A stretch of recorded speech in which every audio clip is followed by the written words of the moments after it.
We got 15 minutes.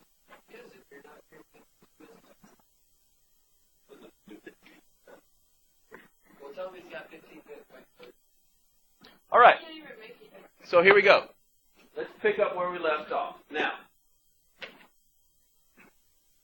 we need to once again turn to the Middle East. Now, we talked a little bit about Nixon's accomplishments the last time we met, and about how he has all these great accomplishments. And then he goes into the election of 72, and he has a tremendous success. And then he has such an embarrassing fall. What makes him have all these issues? Well, the problem is the man is absolutely paranoid. Okay? So he always wants to know what everybody is thinking about him, and that's going to be his downfall. But before we get there, let's talk about another success. And that is going to be in the Middle East. Once again, it is going to erupt in flames. This time, Egypt and Syria are going to gang up and launch a two-pronged assault on Israel. Only two, not three. Because Jordan's not getting involved on this in it this time, just Syria. Syria's going to talk, Jordan's gotten smart. Syria's going to attack from the north. Egypt is going to attack from, that would be their east. And what's going to happen here in this battle is, because Egypt has to go over land that was taken from them in the 6 Days War, that Israel really hasn't done much about, but Syria is attacking directly Israel, Israel's going to turn its attention to the greatest threat so far. And the greatest threat so far is Syria. So they turn their attention to Syria. The attack begins on October 4th, when Syria attacks them. And within a week, completely destroy the Syrian army. Okay? Then they turn their attention to Egypt. They go down, they knock Egypt back across the border, across the Nile, across the Suez Canal, and while they are on the Egypt is on the Suez Canal, Israeli forces come around and attack them on their flank, completely decimating their army. Again. And what happens now is, before Israel can pretty much thrust the knife home and do more damage, Henry Kissinger, Nixon's Secretary of State, has gone to the United Nations and has brokered a ceasefire, a UN-sponsored ceasefire. So it is over at this moment. Okay? The war ends. The Yom Kippur War, which is held during the Israeli holiday of Yom Kippur, comes to an end. Israel kicks butt, takes names, as usual. Okay? But you can see where we're going with this. We're still looking at this constant thread of why we have problems in the Middle East. Who supplied Israel with the weaponry? The United States did. Is that the motherland you're talking about? The United States provided them with these things. Egypt and Syria are provided their weaponry by the Soviets. Okay? Chose the right side. Now, one of the things that is going to come about, and it actually started with the 6 Days War, and is going to be exacerbated by the Yom Kippur War, is going to be what is known, and is still with us today, as the Palestinian problem. Palestinian problem is the Palestinians are a group of Muslim-believing, Arabic descendant people who pretty much have been kicked out of every other Arabic, Persian nation that there is. Okay? They're the ones that nobody else wants. They had been kind of occupying the area that Israel established themselves on when Israel was made a state in 48. And then when they took more land, they were kind of pushed off this land. So they are people without a home. They are a nationality without a state. Remember how we talk about you have the states and you have the nations? The Palestinians are a nation of people. They are a group of people without a state, okay? A governmental entity ruling over them. And this is still a problem today, because especially when we get a little bit further on into Reagan's administration, you're going to see some of the problems that come as a result of this Palestinian problem. Now, those three victories that Nixon has, opening up China to the west, pursuing détente with the Russians, and then finally having a hand in brokering peace in the Middle East, should be, almost, here's your crown, Mr. King of the United States. Please let us place it on your head for the 72 election. Okay? He's going to just completely destroy anybody that's in front of him. However, we're looking at it through the eyes of someone who has experienced 38 years since then. At the time, he did not know it was going to be this way. In the 72 election, he is renominated by the Republicans, who wouldn't renominate a president that has that many foreign policy successes under his belt. And the Democrats are going to nominate George McGovern. Now, McGovern's going to run a fairly inept, confused, and befuddling campaign. And in the end, as you can see, who wins? Nixon wins by the biggest electoral landslide in the history of the United States. He gets all but one vote. All but one state. Everything goes to him.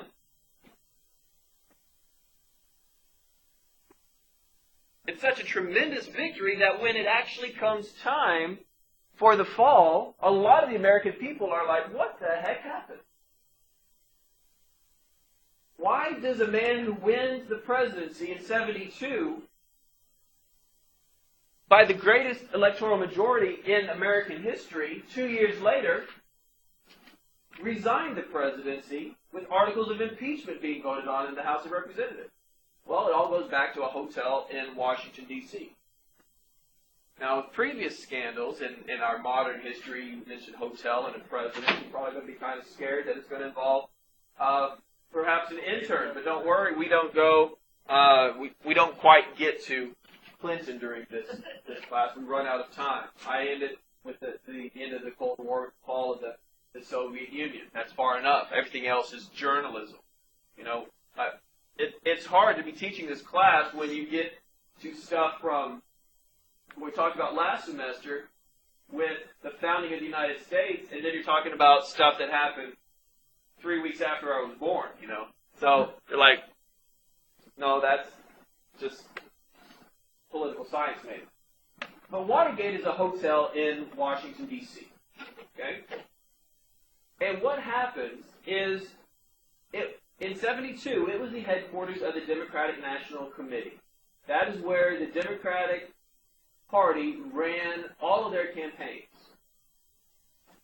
Now, on one night, a group of citizens were arrested breaking into Watergate. At first, they were thought to be planting wiretaps, bugs, to listen into what was going on. This group eventually is going to be known as CREEP, the Committee to Re-elect the President. Couldn't they have come up with a better name? But eventually what is discovered is that this isn't the first time that they've broken in. When they break in, it's actually the second time. The second time they're caught. They had broken in earlier, and the first time they had broken in was to plant the listening devices. They got out, nobody knew they were there, and then when they started listening to the bugs, they discovered they weren't working. So instead of leaving well enough alone and being done with it, they actually break back in to fix them. That's when they're caught. And when they're caught, at first it looks like there's no direct connection to the president. However, an insider who is going to be known as, anybody know? Deep Throat, is going to give information to a newspaper reporter by the name of Carl Bernstein that he needs to follow this and see where it ends because it goes really high up. And what happens? No, Forrest Gump is the one who reports them in the movie. What happens is that Bernstein starts getting the pieces and putting the pieces together, and it all falls into place. Now, as soon as things start falling into place, Nixon starts launching a cover-up, trying to keep people from finding out or realizing what is going on here and what they need, what is the real end of the story. Now, his counsel, person working with him on the cover-up, the lawyer working with him on the cover-up, not affiliated with the Attorney General's office, a man by the name of John Dean. John Dean is going to get to the point where he starts feeling that Nixon is setting him up to be the bad guy, to be the fall guy. So he turns and starts working with the prosecution. As a result, what happens is, for the first time, the American people learn of a secret recording device in the White House, in which every conversation that the president has is recorded on. The Attorney General's Department demands these tapes. What happens is, for the next year, Nixon fights it off. He says, "No, I'm not going to give it to you. That's, executive privilege. You can't have them." Eventually, the Supreme Court is going to order that they have to have it. He has to turn them over. And he does. When he does turn them over, now I know you're saying, well, why didn't he destroy them? He should have. Well, hindsight. What happens now is that these are all made public, and it comes to one portion where there's an 18-minute gap. At first, Nixon's secretary is blamed for this, saying that she accidentally hit record and recorded over. Of course, when they do some more investigation on it, they discover that no, it was deliberately erased. It wasn't something that was accidentally recorded over it. It was deliberately erased.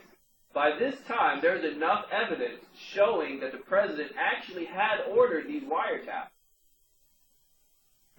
that the House of Representatives is considering and is actually voting on articles of impeachment against Richard Nixon. Now, Nixon has a meeting with the Speaker of the House and Senate Majority Leader in which they tell him, this is going to happen. You cannot stop this from occurring. You will be impeached and you will be removed from office. We've got the votes. There's enough people that are upset with you in this regard. So, before the articles of impeachment are voted on in the House of Representatives, Nixon is going to resign the presidency in 1974, August of 1974. When he does this, it just changes really the whole political landscape. It's really kind of bizarre. It's not going to be made any easier because his successor, who had been Speaker of the House until the Vice President who was elected in 72 with Nixon, was forced to resign in earlier in 73, and by the name of Spiro Agnew, due to corruption charges. Okay, so we're not looking at the most ethical administration here, all right? And what happens is Gerald Ford, who becomes the President of the United States, is going to make matters a lot worse. Because one of the things that he does, the first thing that he does, is issue a pardon for Richard Nixon. Now, what has Nixon done that he's been convicted of? Nothing. But yet, what do we have here? We have a president pardoning the president who just resigned for anything that he may have done. Okay? That stigma is never going to leave Gerald Ford. So Nixon resigns instead of becoming the second president to be impeached. Everyone always thinks he was impeached, but he was not. He removed himself from the equation before it actually got to that point. Now, around the time that Nixon is undergoing all these Watergate issues, he's fighting these off, we are going to start seeing a drawdown of forces in Vietnam. For years, there had been a prisoner of war camp in Hanoi, Vietnam, and it was unaffectionately known as Hanoi Hilton. This is where we kept all of our. This is where they kept all of their prisoner of wars. Excuse me, all of our prisoner of wars were kept. Our soldiers who were being kept prisoner. Was it McCain kept? McCain was kept there. Yes, if you saw in the 2008 election, a lot of people are always like, "Look at him, he's so robotic when he moves." Okay, he's not energetic at all. When he claps his hands, he's like this. All right, like another president, if he's getting accolades, he do something like this. Yes, another person, he can't, because at Hanoi Hilton, he had his arms bound like this, and he was hung for days. So he has all this trauma and damage done to his back and his arms, and He can't lift his arm past here. yeah, he can't lift his hands top part here. So you'll see him, he'll go like that, and that's it. He's welcoming crowds or what have you, because he's so abused. Both legs were broken by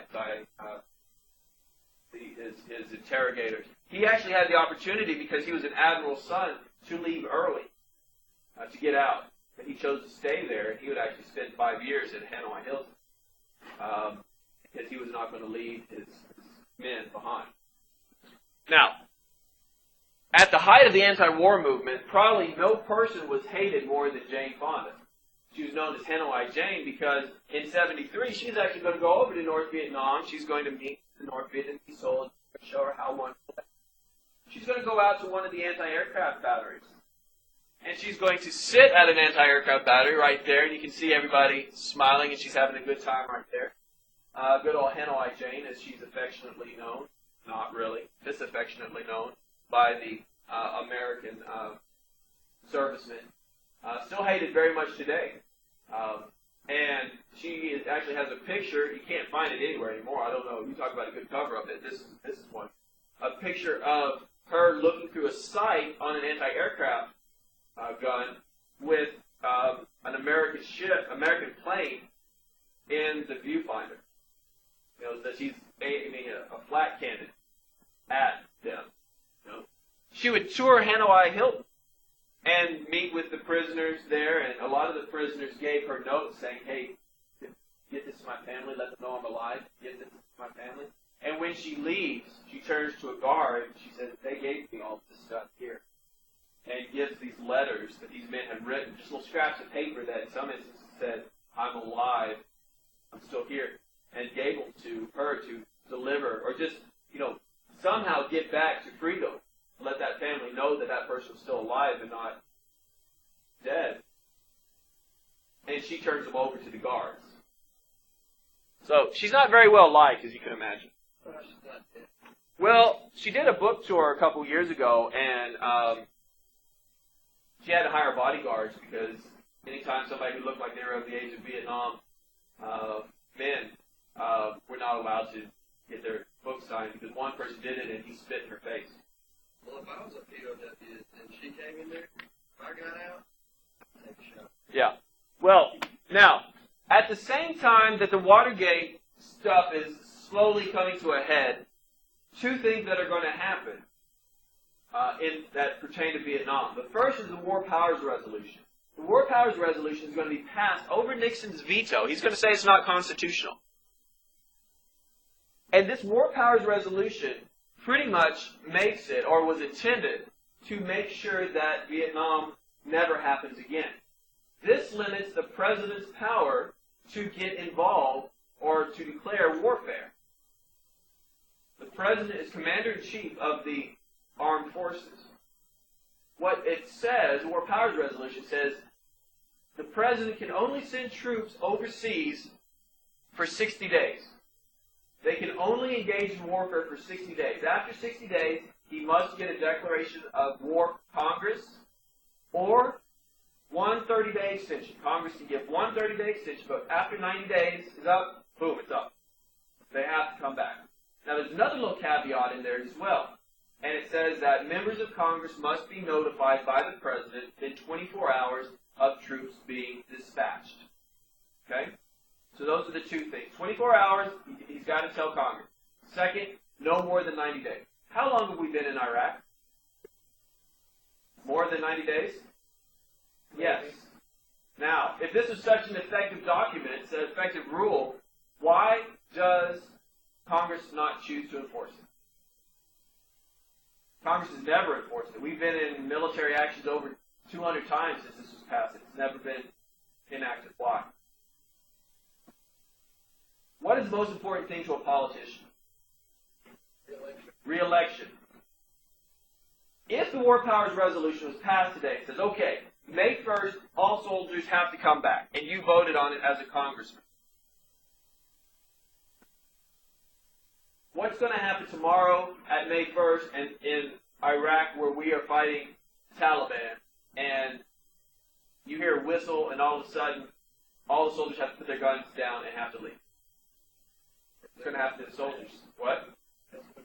The soldiers are all going to be slaughtered if they're told, well, you can't fight back. Now, other than the tremendous amount of life lost by our soldiers and our armed forces, what would that do to the politician's chances of getting reelected?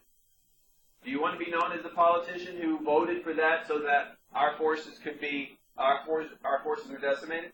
No, they didn't. They don't, and as a result, it has never been enforced. Now, on March 29, 1973, the last combat forces of the United States leave Saigon.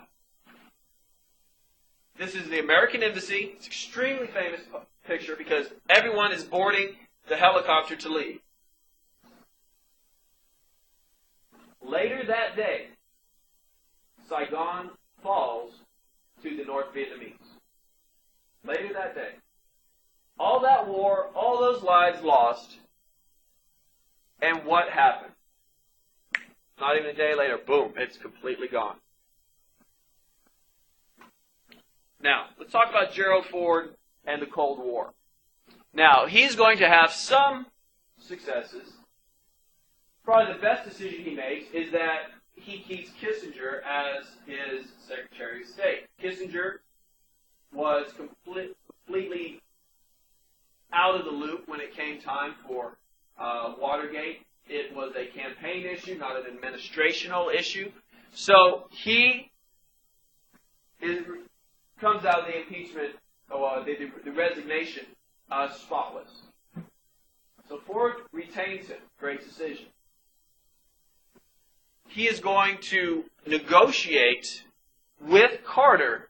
He's going to negotiate with Brezhnev's a SALT II treaty, a Strategic Arms Limitation Treaty, with Brezhnev that is actually going to be signed later in 1977 by Carter. But what this does is it limits the total amount of nuclear missiles that we are going to have and the total number of planes capable of delivering nuclear bombs. Substantial reductions. Next, through negotiations, Kissinger is able to give a large portion of the Sinai Peninsula back to Egypt from Israel. Now, in return for that, Israel, which had been using that area basically as a buffer zone, as we saw during the Yom Kippur War, Israel gets from Egypt recognition. Egypt says, all right, we are going to settle our differences through negotiations, not war. So it sets the groundwork for future conferences. Now, most likely, I don't want to say most likely the most. That doesn't work. Ford's greatest accomplishment in foreign affairs during this time is going to involve a United States merchant marine ship, and it is going to occur on May 12, 1975. Off the coast of Cambodia, which is right here between Thailand and Vietnam, is Cambodia. The USS Maigaz is going to be captured by the Khmer Rouge. Khmer Rouge is a terrorist organization in Cambodia ruled by a man, ruled by Pol Pot, a man known as Pol Pot, however you want to say it. Pol Pot is one of the greatest mass murderers of all time. You know, sometime in your life, you will hear somebody make the asinine statement that there's nothing wrong with communism. Communism has not killed many people, or what, something like that, something stupid. Because you get people who make these absurd statements like that. Okay? This is how you rebut that argument. In World War II, Hitler starting World War II, killed around 20 million. Okay? Stalin, and that's fascism. Okay? 20 million. World War II, worst war ever, 20 million. Stalin on his own killed 40 million, estimated. Of his own people, 40 million people. Mao Zedong of China killed 80 million people. Pol Pot of Cambodia killed roughly 1/3 of Cambodia's entire population. 1/3 of the entire population of Cambodia is going to be eradicated on Pol Pot's order. Now, the Khmer Rouge is going to seize the USS Maiguez. Going to take it, going to take the crew hostage, and is going to take the ship to one of their docks. Now, without missing a beat, President Ford is going to send in the Marines. Sends the Marines in, they recapture the ship, they kill every single terrorist that they could find. Unfortunately, they lose 12, but they're able to get the hostages and able to get the ship back. As you can see in this picture, the USS Destroyer Holt is towing the Maiguez into international waters. She cannot go on her own. As soon as the Marines get back into their helicopter and leave the ground, they radio in that their mission is a success. Headquarters calls the president, lets them know that the mission is over. Ford grabs the phone, picks it up, and calls the Speaker of the House and the Senate Majority Leader and says, "Hey guys, in accordance with the War Powers Resolution, I have sent in troops to get the Maiguez. I issued the order 23 hours ago. It is done. They are finished. They are on their way home. Thank you very much." Hung it up. Because in the War Powers Resolution it says 24 hours. Within 24 hours. It does not say before or after. It says 24 hours. As a result, what? He was in accordance with it.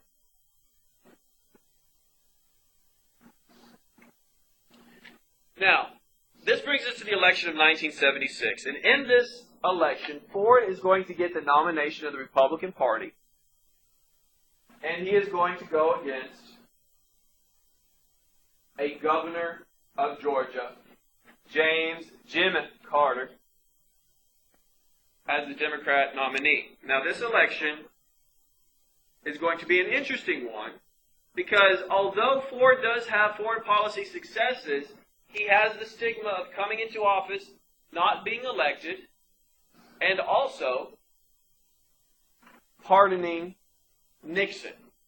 When Nixon had yet to be accused of doing anything. It looked kind of like a deal for some people. But the thing that really kills his campaign, is, well, he was considered to be a bumbler, and he was also considered to be kind of not very intelligent. But this debate between him and Carter here is going to be the final straw.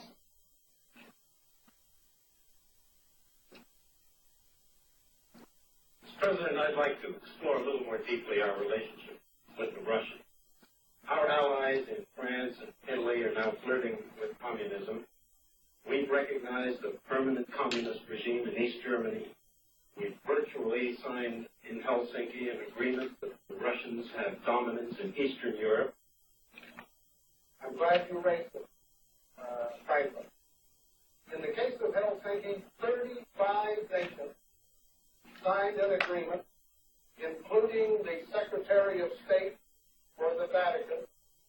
I can, under any circumstances, circumstances believe that His Holiness the Pope would agree, by signing that agreement, that the 35 nations have turned over to the Warsaw Pact nations the domination of Eastern Europe. It just isn't true. There is no Soviet domination of Eastern Europe, and there never will be under a Ford administration.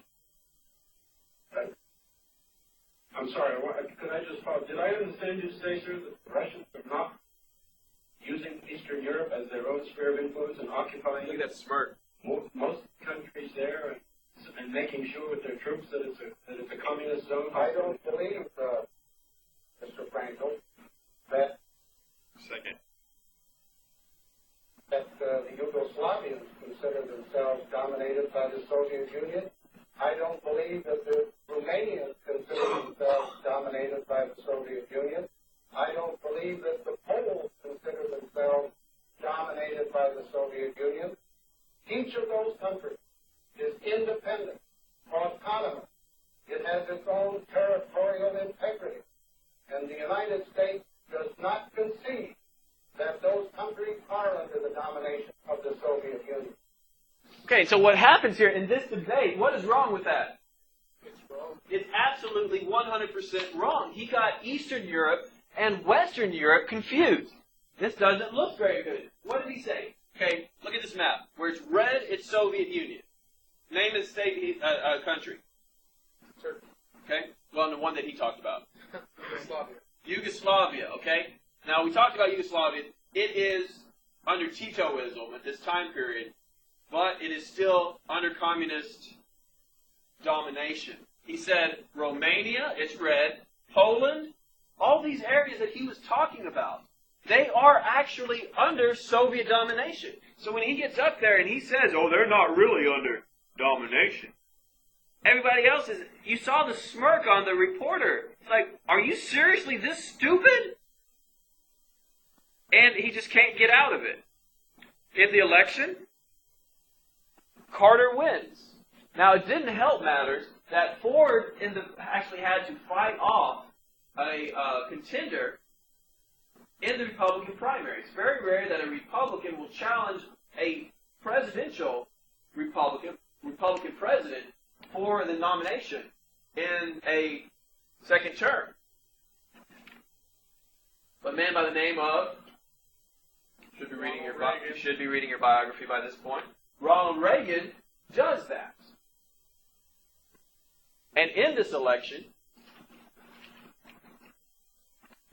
Carter wins. Now, Carter, I've read a couple books on Carter. I don't know what his problem is, because he is still alive, but Nothing works out for him. nothing works out for him, and a lot of the things he does is very boneheaded. He's not a great president. He's not remembered for his presidential successes. Let's put it that way. One of his greatest successes he has is the foreign policy, and if you want to put quotes around that greatest success, you're more than welcome to, is the Torrijos-Carter Treaty in 1977. And what this does is this gives to Panama, as long as they agree to keep it international, the Panama Canal. Okay? We turn over control of the Panama Canal in 1999 to Panama. The reason we do this is, well, he did it because he believed it was the right thing to do. The problem with the Panama Canal in 1999 is that it was already 5 years old since it opened. It opened in 1914. By the time 1999 rolls around, we really have no use for the Panama Canal as a military strategic asset. When it was first created, we built it because, remember, that the Oregon had to go all the way from San Diego all the way down the South American coast and back up it to get to Cuba, and it was too late. By this point, we have a navy in both the Pacific and the Atlantic Ocean. Okay? we do not have a ship that can go through the Panama Canal. Carrier will not go through it. A missile cruiser will not go through it. What few battleships we still have will not go through it. When the Missouri is retired, finally, she has to go all the way around because she will not fit through the locks. Now there's some talk about retrofitting it with Chinese investment. Imagine that. Now, something else that he's going to negotiate is the Camp David Accords in 78. And in this, and you have here Carter at the successful completion of the Camp David Accords, Egypt is going to recognize Israel's right to exist. They are not going to declare war on them every chance they get. Okay? This is a major milestone for Israel. Now, I did say that Carter would be the one who signed SALT II. Yes, that is true. When he comes back after signing SALT II, he gets lambasted for giving up so much control of the ICBMs and our nuke bombers, even though Ford had been the one who negotiated it. However, he comes back and he says, I've got this new system that was developed that's even better, and it's not covered. It's called the MX missile system. The MX missile system is never going to come to pass. It's never going to be built. But the theory behind it is that the problem with ICBMs and ICBM silos is that they're always in the same place. Dig this giant tunnel in the ground, this giant hole in the ground, you put a humongous missile in it, and if it gets hit, it's destroyed. What the premise of the MX missile system was to dig tunnels throughout all of our mountains and install the MX missile system in it. These tunnels would all be linked to exit points in which rail cars would deliver missiles to different points and therefore could launch anywhere. So it wasn't an issue that if one launch area was destroyed. Now, it never came to pass. It was considered to be a kind of stupid idea. But it was his answer to it. Now, the biggest problem that is going to come during his administration is the Iranian Revolution. Now, in the 60s, the CIA had organized or had orchestrated a government coup in which a man by the name of Mohammad Reza Pahlavi was placed in as Shah, as pretty much king. Now, much like many people, especially today, the Prime Minister of Canada jumps to mind. Even though they have free health care, if you get sick, where do you go? You come to the United States, because you actually get treatment, for a couple years. And what happens here is that the Shah gets cancer in the 70s, and he has to come to the United States. Now, there was a lot of unrest in this time, and as a result, when he comes to the United States to get his cancer treatment, the whole nation of Iran erupts in a revolution. A man by the name of, the title of Ayatollah. Ayatollah is a religious leader in their branch of Islam. Ayatollah Khomeini overthrows the government and establishes a theocracy. What's a theocracy? Theocracy is a government in which the ruling class are all religious. So it is Islam is the official religion, and it dictates your way of life. Now, an Iranian mob is going to storm the United States Embassy, and they're going to take 66 Americans hostage. Now, look at this man in the middle that is holding the hostage. Do you look familiar? No. You're close. No.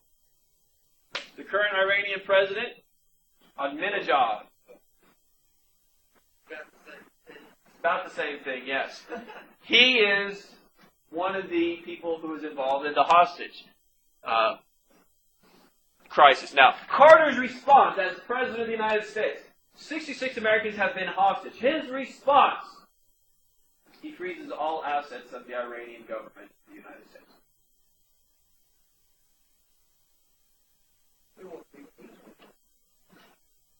Well, eventually, public outcry is going to be so great that in 79, is it 79? Yeah. He's going to give permission for the army to go and get these 66 hostages and bring them back. This is known as Operation Eagle Claw. Now, one of the things that Carter was big on, and we haven't talked about this, is saving money. Because at this time period, the economy is slowly, well, the economy is neither growing nor shrinking. It's known as stagflation. It's just kind of there. But inflation is at 18%. I mean, that's an extremely high number. Extremely high number. I think it was around 7% last I heard. But the economy is not doing good. In order to save money, and being a Democrat and not very big on military expenditures, as president, he had cut funding to our military. One of the areas that the military skids on here is maintenance. So the helicopters that are going on this Operation Eagle Claw break down in Iran. So we launched another group of helicopters to go and rescue the rescuers. And this one breaks down as well. So we launched a third one to go rescue the rescuers of the rescuers. And then we just come back.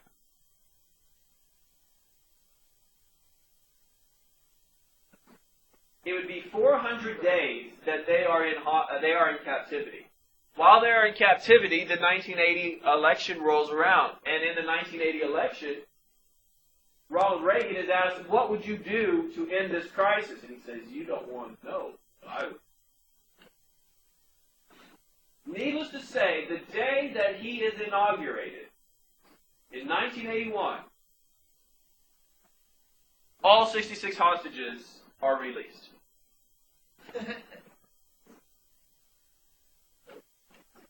Now, in 1980, Reagan is going to be nominated to run as the Republican candidate. He is going to run against Jimmy Carter. And much like in 76, a campaign debate ended Ford's career. In 1980, a debate is going to pretty much be the final nail in Carter's career. In this debate,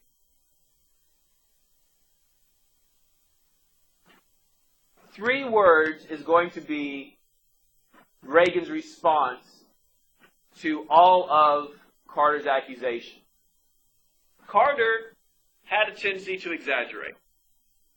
Just remember that as we watch this.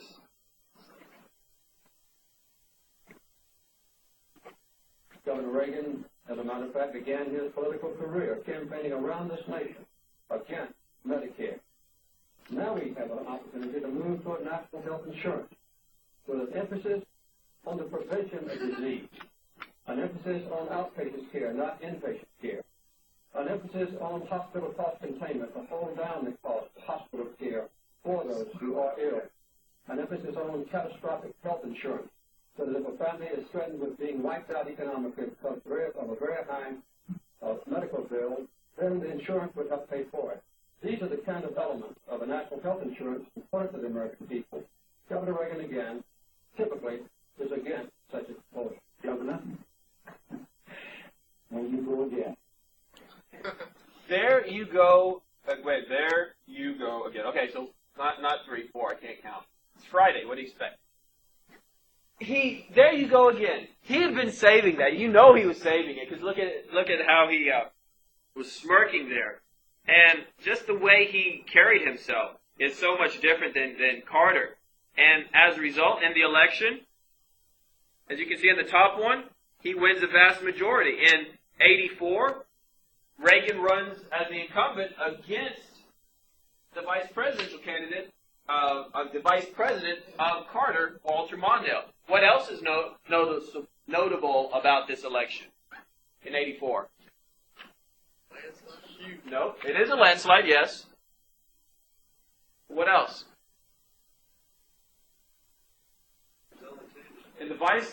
For the first time, a woman is on the ticket. Geraldine Ferraro is the vice presidential candidate in 84. Now, all the changes that Reagan is going to make in his 8 years of office have been affectionately known as the Reagan Revolution.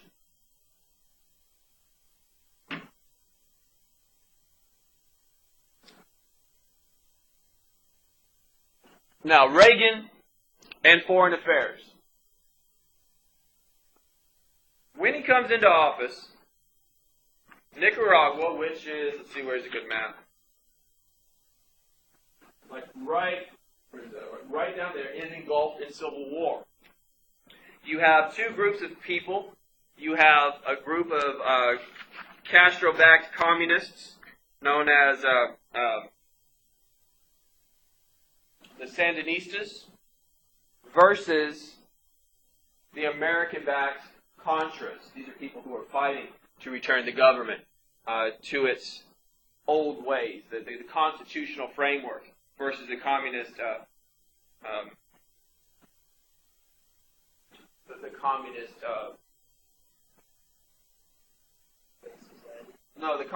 the communist-based society that had overthrown the constitutional-based authority.